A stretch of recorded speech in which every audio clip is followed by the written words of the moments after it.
Bismillah ar-Rahman ar-Rahim. Assalamu alaikum viewers.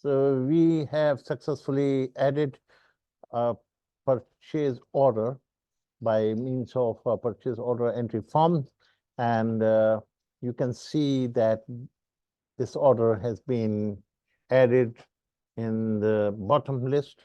Yeah, bottom of the list is this 700. This is one line information of header, and here we are going to uh, talk about a technical issue in which you will have a great learning as well, because this is the payment date, which is this is the first time that this is blank, because whenever you create a new, then the payment is not done, so it is blank. In the previous purchase orders, the error will not occur because this is not blank. It is always, it has the entry. So this is the first time it is ran. Okay, so it will cause problem as soon as you try to edit it. So there are two ways of entering the PO header information or dealing with that. Means first way is by means of adding a new purchase order. The second way is that if you edit an existing order, then you can also make certain changes, right? So sometimes the error which do occur in one situation may not occur in the other situation, right?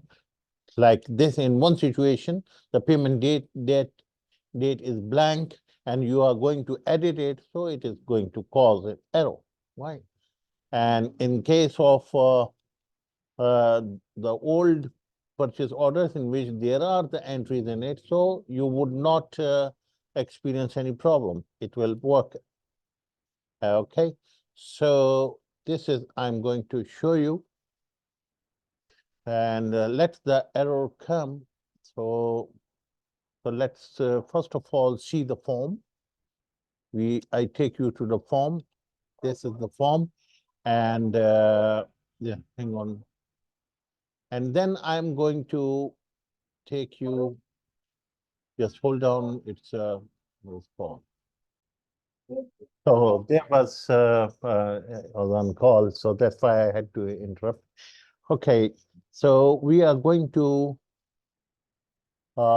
show you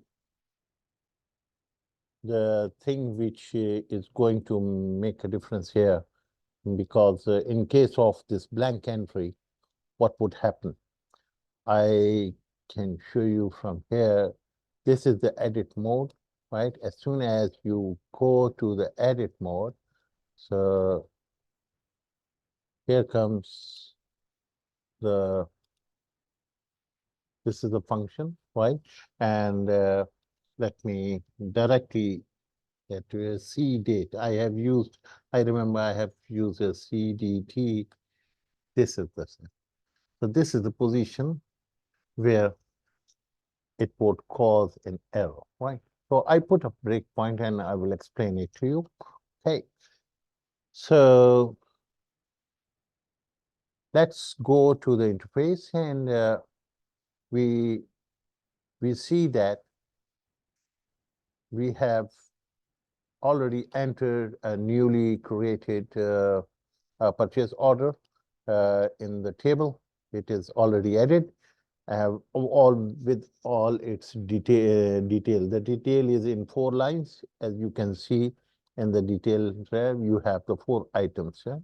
And these are pending, right? The status is pending as it is showing. Okay. Otherwise, all other goods have been received. This is something pending.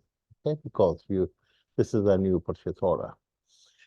Okay, yet to be approved and yet to be made the payment for, etc.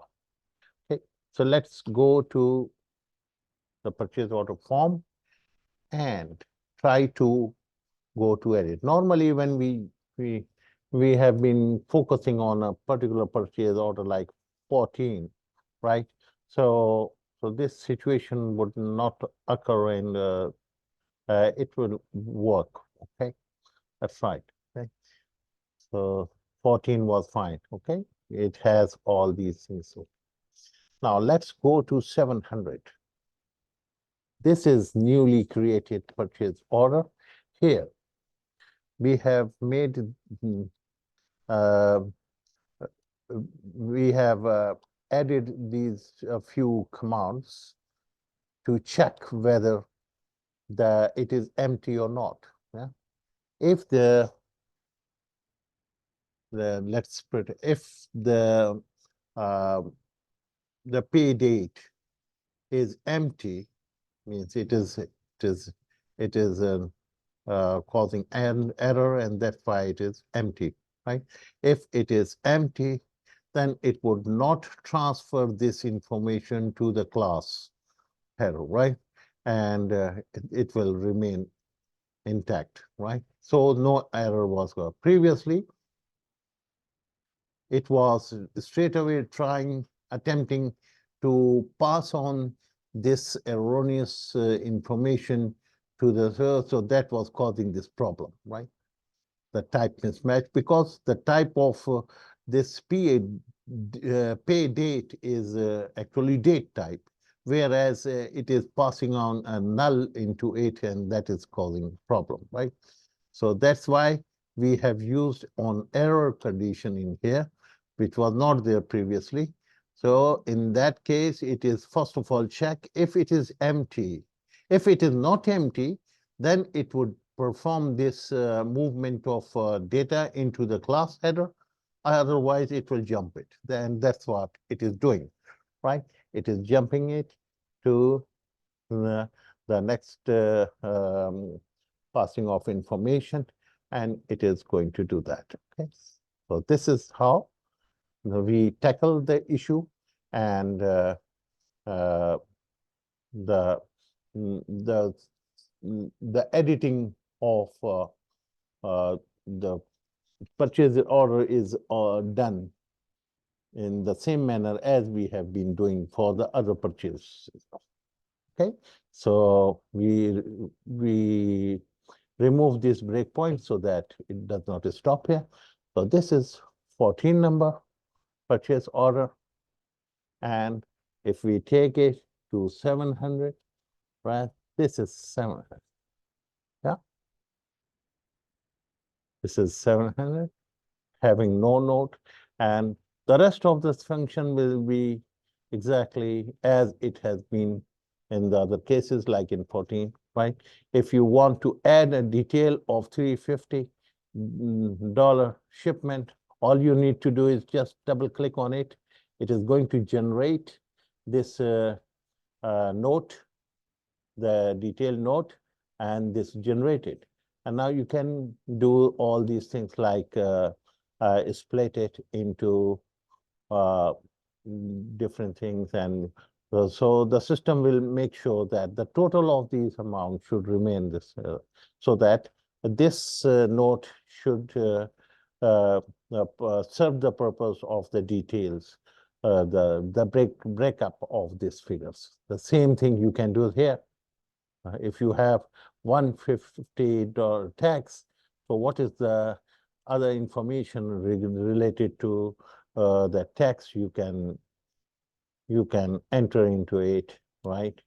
And you can add further information into it and break up and tax invoice number, etc., etc.